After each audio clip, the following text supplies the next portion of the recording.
El tratamiento de la hipertensión arterial sufrió dos revoluciones durante la segunda mitad del siglo XX. La primera revolución supuso el descubrimiento del captopril y la segunda revolución supuso el descubrimiento o interacción de transformación del captopril en una nueva generación de antihipertensivos.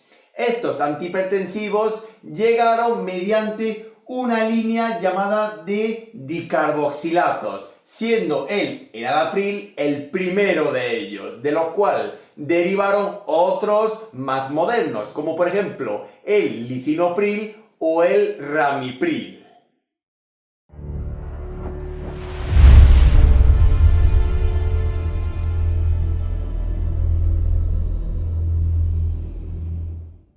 El enalapril es un fármaco que pertenece a la familia de los antihipertensivos y dentro de los antihipertensivos el enalapril pertenece al grupo de los inhibidores de tipo ECAS, es decir, inhibidores de la enzima convertidora de angiotensina. El enalapril lo podemos encontrar en el mercado sanitario y farmacéutico bajo múltiples nombres comerciales, como por ejemplo Remitec, Varipril y Acetensil. Aquí podemos observar la estructura y conformación química del enalapril, donde prestamos especial atención al núcleo central de todo antihipertensivo de tipo IECA, es decir, una derivación del anillo de tipo pirrolidina, donde también prestamos especial atención a la presencia de dos radicales de tipo carboxilo, ya que el enalapril es el primer antihipertensivo que siguió la línea de los dicarboxilatos, o también conocidos como derivados del ácido carboxílico, a diferencia del captopril.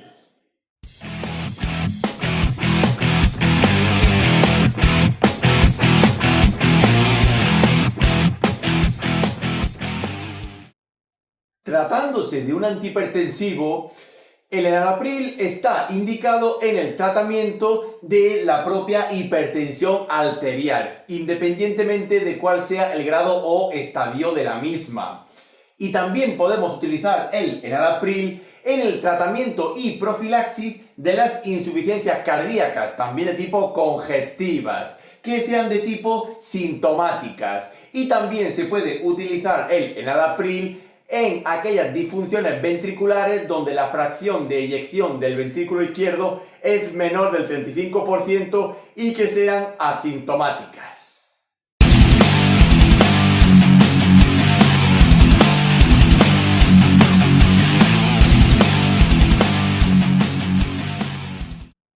Al igual que sus semejantes, como por ejemplo el captopril o el ramipril, el enalapril suele ser un fármaco seguro, pero debemos de evitar su administración en la propia alergia al medicamento, en pacientes que presenten angioedemas o edematizaciones continuas debido al efecto vasodilatador que tiene el enalapril, y por supuesto en pacientes gestantes y lactantes evitaremos su administración, ya que se ha demostrado que el enalapril tiene un efecto teratógeno y aunque secreta a mínimas dosis en la lactancia, estas pueden ser fatales para el propio lactante, por lo cual en el embarazo y en la lactancia no usaremos el enalapril.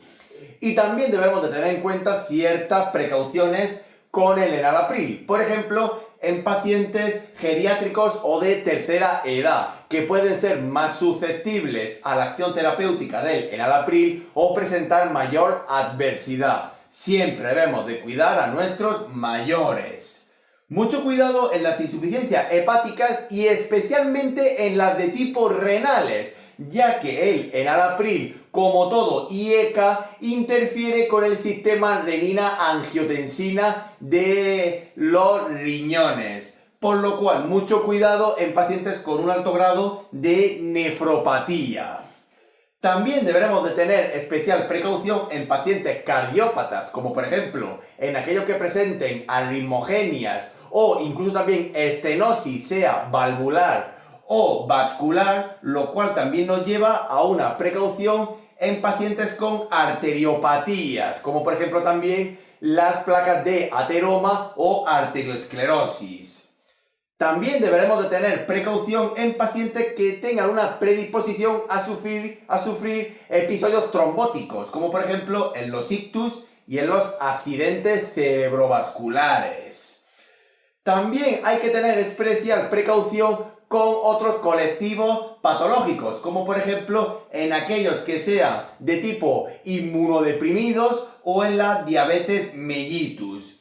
Y también hay que tener precaución con el uso del enalapril en pacientes quirúrgicos, sea en cirugía o en anestesia, donde puede haber una interacción con ciertos anestésicos. Siendo el enalapril un antihipertensivo, si ya de por sí el paciente tiene la tensión baja o tiene predisposición a una hipotensión, mucho cuidado con la administración del enalapril, podemos bajar aún más la tensión arterial.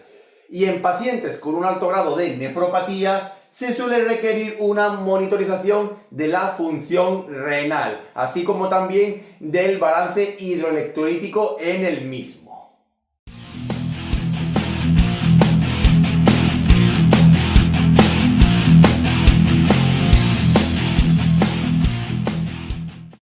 El mecanismo de acción del enalapril no varía mucho del resto de los IECAs, ya que el objetivo del enalapril es la inhibición de una enzima específica, siendo esta la enzima dipeptidasa de dipeptidilo.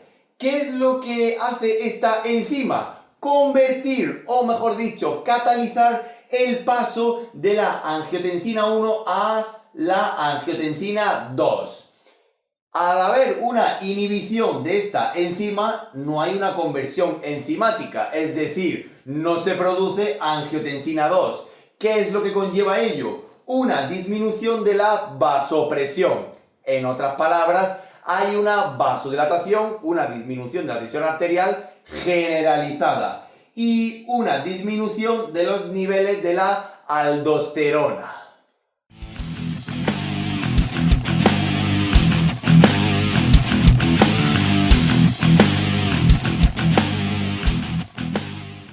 La vía de administración más usual del enalapril suele ser la vía enteral, debido a su presentación física en comprimidos que pueden variar de 5 a 10 o 20 miligramos, aunque también tenemos que tener en cuenta que puede haber presentaciones de tipo parenterales, es decir, para administración intravenosa, aunque suelen ser muy raras, siendo más prioritarias las vías enterales.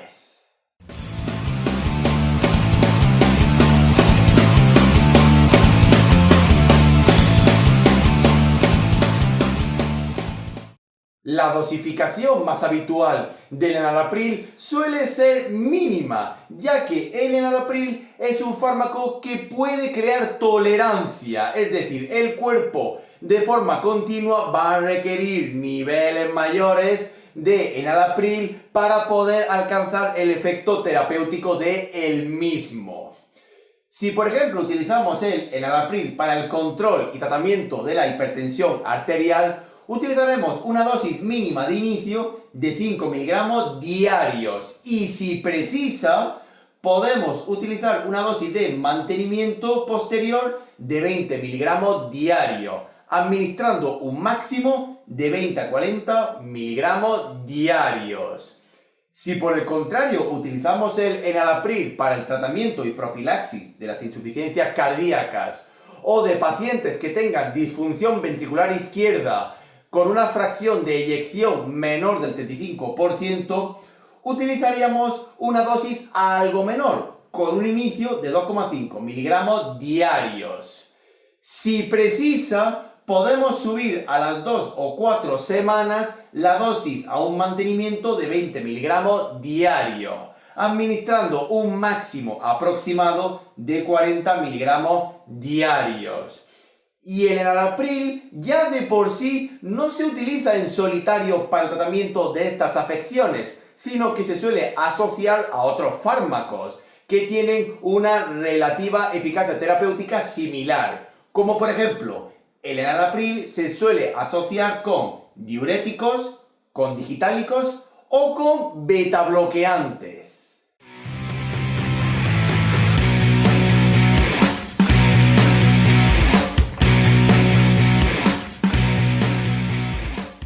Dentro de la compatibilidad e incompatibilidad del enalapril con el resto de la farmacología existente, deberemos realizar una exhaustiva revisión bibliográfica, ya que el enalapril se puede tener en compatibilidad o incompatibilidad con un montón de fármacos. Y también debemos de tener en cuenta las interacciones del enalapril, donde hay una sinergia o un aumento de los efectos terapéuticos del enalapril, así como de otros fármacos, si se combina con su propia familia, es decir, con los IECAs, con los diuréticos o con otros vasodilatadores, como por ejemplo la nitroglicerina o los nitratos. Y también el enalapril puede potenciar el efecto de otros fármacos, como por ejemplo de los antidepresivos de tipo tricíclicos, del alcohol y de ciertos anestésicos, como por ejemplo de los halogenados, lo cual puede conllevar a una disminución más drástica de la tensión arterial, es decir, a una hipotensión crónica. Y también el enalapril puede estar cohibido o reducir su efecto terapéutico si se combina con otros fármacos, como por ejemplo con los AINES o con ciertos adrenérgicos, sean alfa-adrenérgicos o beta-adrenérgicos.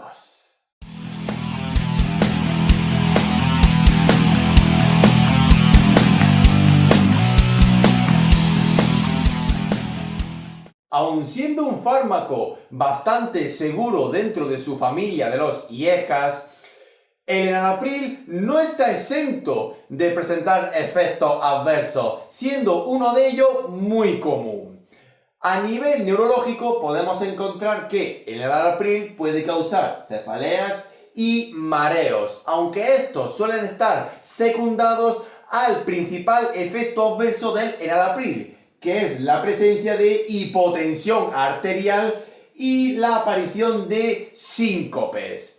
También se han reportado ciertos efectos adversos menos comunes, pero que hay que tener en cuenta debido a su prevalencia que ha habido en los estudios realizados, como por ejemplo, puede haber isquemias agudas de miocardio, es decir, infartos de miocárdicos, la presencia de accidentes cerebrovasculares, así como también dolor torácico. Puede haber un aumento o génesis de arritmias, es decir, un cuadro de arritmogenia. Y a nivel respiratorio, el enalapril puede causar disnea y tos. Y si nos vamos a un ámbito más general dentro del cuerpo, el enalapril puede producir dispepsias, angioedemas, mucho cuidado en pacientes que tengan predisposición a la formación de edemas, y puede haber también astenia y fatigas, pero siempre recordando que la mayoría de estos efectos adversos están secundados a la aparición del más importante, que es la hipotensión arterial.